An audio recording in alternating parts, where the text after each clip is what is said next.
Thanksgiving is almost here, and you want a dessert that's a little pumpkiny, with a little texture, some rich flavor, and a little creaminess. But you just don't know exactly how to put one together. Stick around and I'll show you how to make a creamy, rich Thanksgiving treat.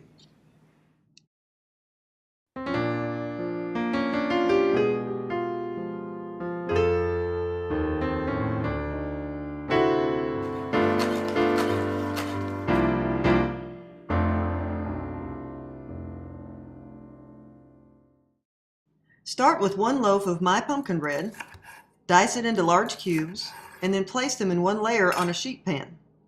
Toast them at 350 for about 30 minutes. You'll need 2 cups of heavy whipping cream, 1 16-ounce can of pumpkin puree. Now make sure you don't get the pumpkin pie mix, just the pure pumpkin. You'll need 4 large eggs. And now anytime you use eggs, break one and put it in a separate container before you use it. That way if one is bad, you won't taint all the rest of them. We've got 1 cup of brown sugar. I'm going to add 1½ teaspoons of real vanilla extract. Do not use the imitation stuff, believe me. 1/2 teaspoon of cinnamon. And then we're just going to add in the rest of the ingredients. We'll start with the cream. Whisk in every ingredient a little bit as you go, and it makes it easier to mix. Okay, add in the eggs. Technically, this is making a custard. That's what a bread pudding has, is a custard around the bread. Makes it smooth and creamy. Oh, one thing that's helpful too is put your bowl on one of these little non-slip things. Then if you're stirring vigorously like this, your bowl won't go sliding around like a flying saucer. Okay, now then, pumpkin. So basically this is going to be pumpkin bread, which tastes pumpkin-y and spicy, with a pumpkin pie kind of custard around it. So if you like pumpkin pie, you're going to love this pumpkin bread. Prepare a 13×9 baking dish and spray it with nonstick cooking spray. Make sure they're evenly spaced on the bottom layer, and then if you've got extras, you can place them on top a little. But the bottom needs to be really covered, kind of like a little puzzle. If they stick up too much out of the custard, then they get really tough. Now just pour the custard straight over the croutons or pumpkin bread chunks.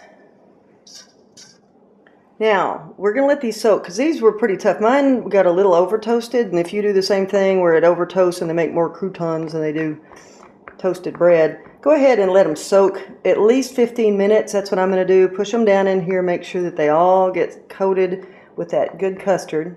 Now if you're anything like me in the kitchen, you forget things like a whole ingredient. I just add about 1/2 cup of the dried cranberries.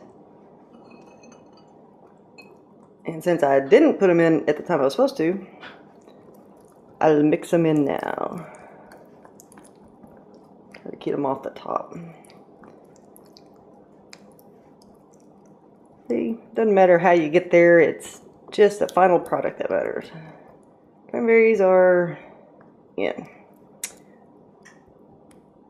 Okay, go wash your hands again. Now our bread pudding has been soaking for a little bit, and they're getting soft, and I think we're ready to put it in the oven. Okay, it looks done. See how the edges are a little bit puffed up, but the center is still just a little jiggly. See, just a little like jello-y. It shouldn't be runny like liquid, but it should have just a little bit of jiggle, because custards continue to set up after they cook. If you wait until all of this is as firm as out here, then it will be overcooked and cracked. That's a good thing to remember about your pumpkin pies too. Any kind of a custard, don't overcook it. Just let it just get set in the center, and it'll be perfect once it sets and cools. So try my rich, creamy pumpkin bread pudding and all of my Thanksgiving recipes at Kimberly in the Kitchen. See you next time on Kimberly in the Kitchen.